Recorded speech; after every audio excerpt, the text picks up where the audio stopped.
Hi, I'm Austin Eartham, and welcome to the Kitchen Table Podcast. I'm here to motivate, educate, and relate to you guys, sharing my stories, helping you get 1% better in all areas of your life.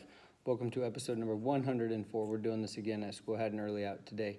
So got some time to this because you guys know I like high productivity and time management in order to spend some time with my family later at night and be able to have good balance and wind down for the day.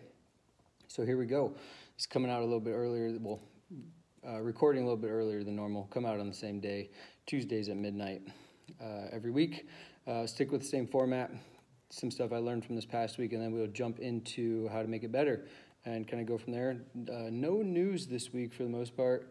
That's been exciting, got some things in the works in terms of business and stuff like that, so we'll get that when we get to it. Anyways, quote I heard last week was, I was actually watching a TV show, kind of binged it, at nights and during the weekend called Alone. So they go into Newfoundland, which is above Maine, and basically they're dropped off with no food, no water, and they have to survive, and whoever survives the longest gets a $500,000 prize. So they're talking about how they haven't ate, they've lost 50 pounds, all this kind of stuff, and your body just naturally changes, which is awesome as a science teacher because you can see how strong the body really is, and then as a mental performance coach, you get to see the psychotic side of, hey, is this my mind playing games on me? I need to eat, or do you really need to eat? And how to ration your portions, et cetera, et cetera, et cetera. But one thing that I wrote down thinking about my workout and watching them go through the day-to-day, it's easy to sit on the couch and watch and say, yeah, I could do that. When you're really that hungry or delusional or literally have to kill something to survive, have to literally make a fire, boil your own water every single time. If you want to sleep, you have to make sure you go cut the firewood. Everything's on you to do the work, and if you don't do it, you essentially tap or die. So I wrote down to work so hard that you want to tap, right? You want your muscles to fail you. You want to just lay on the couch and I did it, like put your head down and rest. I always loved the feeling after football games or even wrestling tournaments when I was younger, watching Sunday Night Football, sitting there in pain thinking, oh my gosh, I went so hard, I'm tired, I feel like I accomplished something. Even if you lost, it's still, hey, I worked hard, and it's that camaraderie, the feeling of, hey, I worked hard, and it feels good. So something that I thought about based on my tweet last week about going to bed satisfied. So it's all kind of running together, but it's hard to push yourself that hard over and over. CrossFit workout, before you do it, it seems like, oh, I could do this, and then in the middle of it, you're like, this sucks. But at the end, you're always like, wow, I did that, I feel better. So push yourself and you will be rewarded, if not on the stat sheet per se, at least emotionally, hopefully, that you put in your best effort and you can put your head on the pillow at night knowing that you did that. Where I saw God this week, just a lot of hope, actually. Like I said, some things are in the work. Had wrote down 5 business things that needed to work out to be able to make my time worth it, I guess, which is what I'll get into a little bit later. And a couple of those things have worked out and are in the works. A couple of things haven't worked out, but that's fine. But the bottom line is that I feel like God's always got your back if you're doing the right things. There's always things moving, always things to look forward to, and things work out if you do things correctly. So I'm excited about the future and hopefully continue to grow in that regard. So after all that kind of opening stuff here is the stuff I learned this week. Number one, on the football field here, specifically is listening to a podcast, Pat McAfee show, thinking about what Adam Schefter had to say, which is a NFL senior insider, been there a long time, about how the coaching spree and then a couple quarterback sprees in the past have been an interesting dynamic. And I just don't understand it.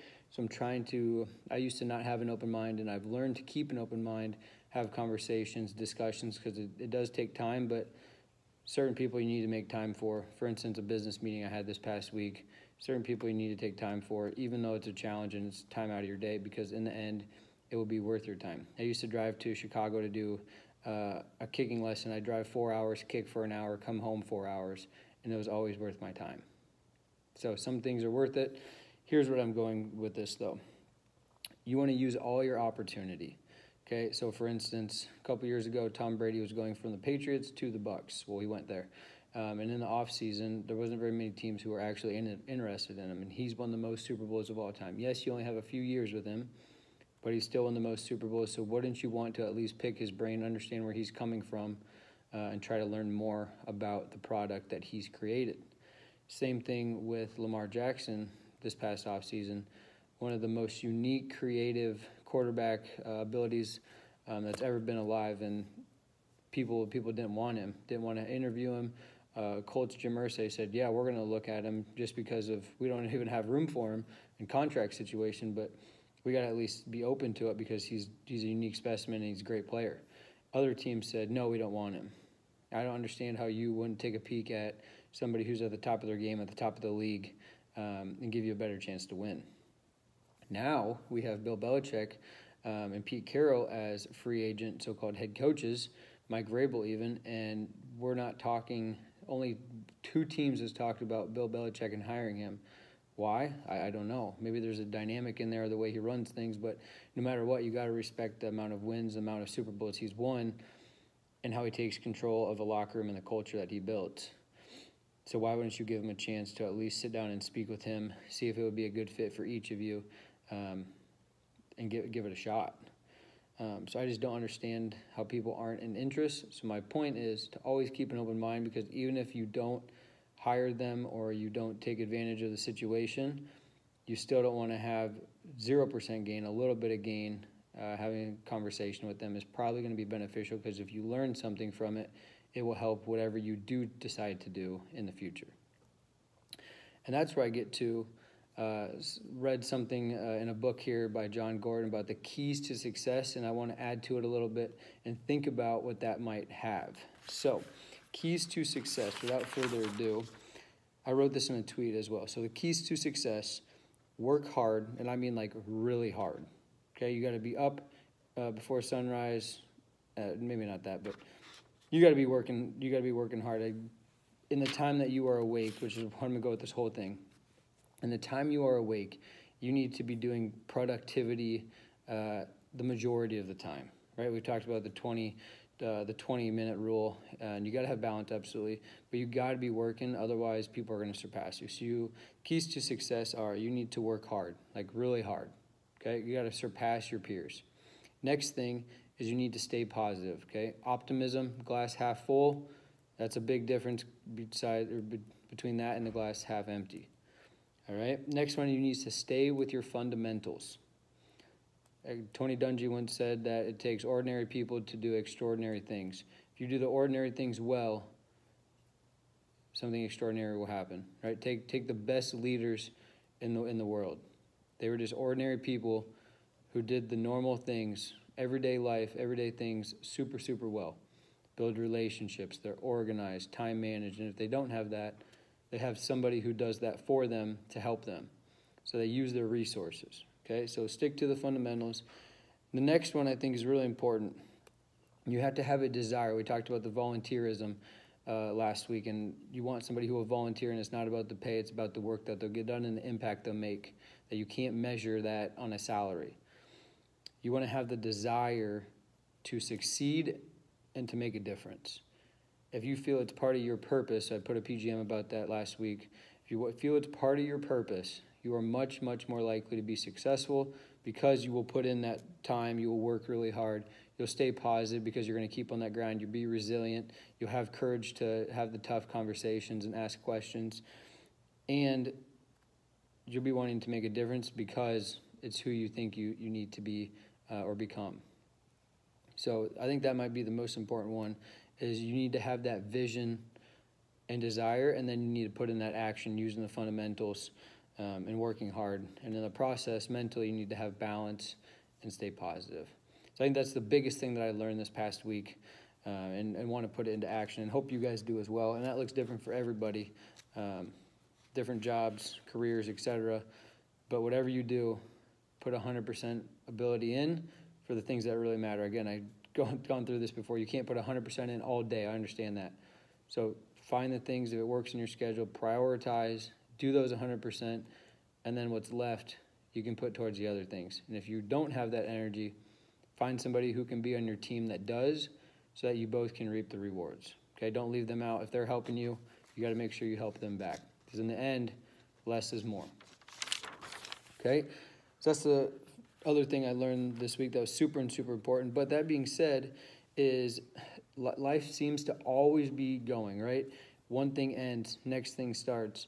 It's busy. U.S. is backwards. In the U.S., we work 40 hours a week on average. Well, the average person works 35.5 hours a week. In Europe, the average person only works 28.8 hours to 30 hours a week. Right? So my wife said the other day, the weekend just goes by way too fast. And I said, yeah, we're backwards. We spend our whole life from basically age 18 to 22 to 65. Hopefully some people retire early, but we'll say 22 to 65.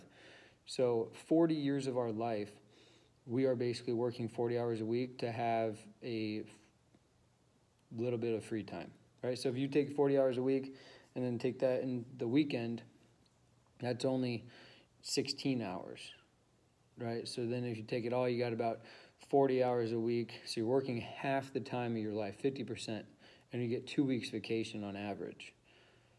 Right? So especially the little people of the world aren't getting a lot of time to move up the scale or put time in to do things that they want to do. That's why I always say that the 9 to 5 kills your dreams. All right, you want to build something, use the 9 to 5 to fund your 5 to 9 and use your 5 to 9 to build the rest of your life, essentially. All right, so we never stop. We need to have it backwards. We need to have time to enjoy our life, to be able to have time to build stuff, to plan stuff, rather than go.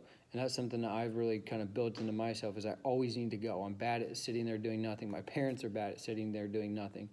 But at some point when you're bored, can you plan ahead? Yes, I'm absolutely plan ahead. And organization is one of the best traits I have. But sometimes you just need to sit, relax, and take a breath. Read a good book. That's technically growth, but you're not doing a lot. Take a 20-minute nap. Again, it's growth, but you're not doing a lot. Have a conversation. I always like to get all my stuff done. Then I feel like I can have conversations and stuff like that. Sometimes it's good to put things on hold. Get home, spend time with the dog. Then go work out.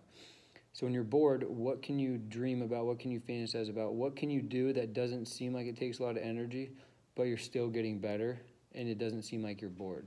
Rather than going in circles and I check my email every 30 seconds so I can do something, next thing you know, 5 things hit me at a time, and I feel like I don't have time anymore. So try to have gaps in your day in order to have that creative thinking, in order to get things ready for the next day that you're prioritizing. That way you don't feel overwhelmed, but you also don't feel bored in the process. And I had that happen to me last spring, actually, when I was between jobs, and that was some of the happiest times of working that I've ever been in my life. So again, less is more. It's about what you're trying to build, not necessarily what is in where the spot you're at right now or what your priority, or not priority, what your pockets look like right now. The priorities that you make will come to fruition at some point in time.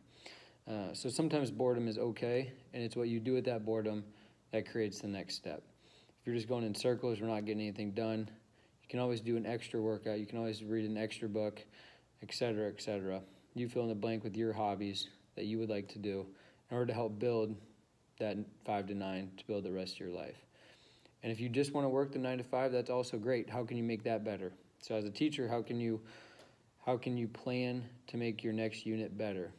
Can you grade quicker? There's always something that you can make up or reflect on to make a little bit better, make some comments in the grade book, print some things, etc., etc. I mean, I keep saying etc., etc., because there's so many endless possibilities, and there's a lot that you can do. On that note, that's really all I have for today. Been an interesting week. I thought January was going to be super crazy, and it turns out not to be. It just goes in spurts. Overall, though, we're making a lot of progress. The last thing I will leave you with, because I probably won't have a new podcast before February, is be sure to read the newsletter, because I'm going to talk about not basing your month off of the first of the year, as in January. Don't base your year off the first month, okay? If you're doing great on your resolutions, you're doing great on growth, that's awesome. If you're not, there's no time to change like the present. Make it happen, create new habits, restart. Remember, before you can have positive thoughts, you need to first block the negative thoughts.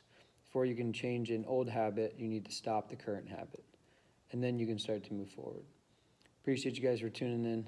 I'll talk to you guys next week. Love you. Bye.